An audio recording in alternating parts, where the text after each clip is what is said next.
guys, it's me, Liv. I hope everyone's doing good out there. So today I am featuring the August kit, and what I'm going to be doing is creating a mixed media tag.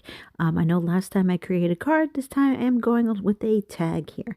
So I'm actually going to do a very common technique you've probably seen before, which is an embossing resist here. And what I'm going to be doing is taking some of the stamps from this stamp set, Brighten Your Day. I'm also going to be taking some from this stamp set as well. And what I'm going to be doing is taking some of the leaves and putting it together. So the first step that you need to do is to go ahead and take out some embossing ink. And with the embossing ink, you want to go ahead and stamp it down. Then you're going to take clear embossing powder and put it on top. Now, when you're embossing on a white base, I say at least do it 2 times with the ink to make sure you got really good coverage. I'm not sure if you can see it well in the video, but you might be able to see the subtle hints of it there. Now you can use white, you can use clear, you can use a color. It doesn't really matter. It's really kind of up to whatever the look you're trying to achieve. I had initially thought I was going to pull clear, then I just decided to go with white because I really wanted it to pop against the card. You're going to hit it with your heat tool and it will dry. This is going to be very hard to see though since it's white on white, but you will see some of it melting here and then once it's all melted in, that's when you're going to start adding your color. Now, in order to create some dimension to this card, I'm actually going to take those same exact flowers and the leaves that you saw me with before and stamp them out a few times in order to be able to pop them up for some levels on the card. I am following the same exact technique that you saw me do before in regards to putting some embossing inks, then putting the embossing powder on top and drying it all out. I'm going to actually repeat this a few times, so I'm going to skip part of it and move on to actually doing the coloring now. So how I'm going to do that is I'm using Lindy Gang's Magicals, which I think you guys, if you watch my channel regularly, I do use these multiple times. A little bit of color goes a long way. So know that when you're using this, you do not need to sprinkle on tons of ink. So now you're finally getting to see how just by spraying on some of the color, it really starts to pop against this background. You could always put more. Again, I was a little bit heavy-handed, but that's okay.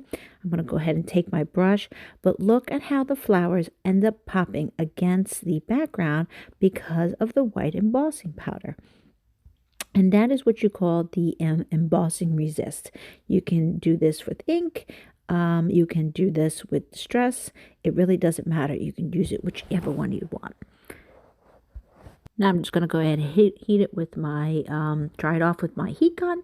Once that is all set, now it's time to finish up doing some of the other elements here. So here's what the tag is looking like so far. I'm taking out my Mermaid Lagoon Distress Oxide.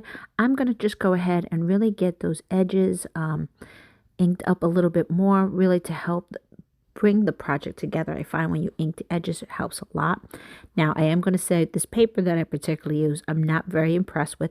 I did get it for my birthday, but it doesn't really hold up as well as some of my other mixed media paper is. So that's why I felt like I had to back it up with a couple of layers just to strengthen it a bit. So now back on, I'm going to take out my pigment ink and I'm just plopping on some various white here on the background. Then I'm actually going to go in with my black ink as well, just to create some variety as for the flowers and to make some other items pop. Now again, with the principle of mixed media is you can make it as busy or as unbusy as you want to. As long as you create some type of uniformed color structure or theme, it really does work well. So now I have that all inked up.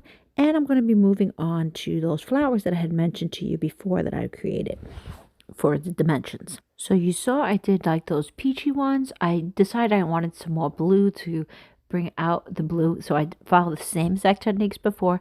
Distress ink, the embossing powders, the embossing ink, and then go ahead and put some of the Lindy Gang's powders on top. Then I'm going to dab some of it off so I get that nice bright blue here. Now that I am done with that, I'm going to go and start figuring out my arrangements. I fussy cut them off camera. Figure you don't have to see every single detail here. And now that I've done that, I'm just figuring out how exactly do I want this arranged. Then comes the gluing part down. You can either use some foam tape on the back to pop certain pieces up. You can keep it flat, completely up to your own preference. I did a combo of both. Some pieces are flat, and probably I guess the most prominent flower is popped up. You can use foam tape. I've seen lots of people, if you don't have foam tape, and especially for something like this, depending on what you're doing, just use pieces of paper and just keep gluing them up and gluing it up and gluing it up to create that additional dimension on the back of it. Now, another great way of just adding some more texture if you felt like you don't have enough is just to keep on doing a little bit more inking. So I'm actually taking out one of my larger mixed media background stamps, taking those same inks, which is the Mermaid Lagoon, Squeeze Lemonade, just to do some various different colors all throughout. And it gives a splotch of color and a little bit more dimension.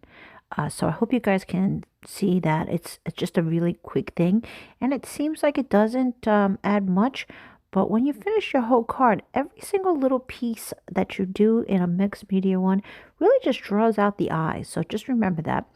I love to do splatters, going in with some white splatters, and then I am going to actually use a little bit of the spare paper that I had left over and I had stamped out some of the sentiments from the stamp set, and I then am going to put some on foam tape them up, and my tag is done.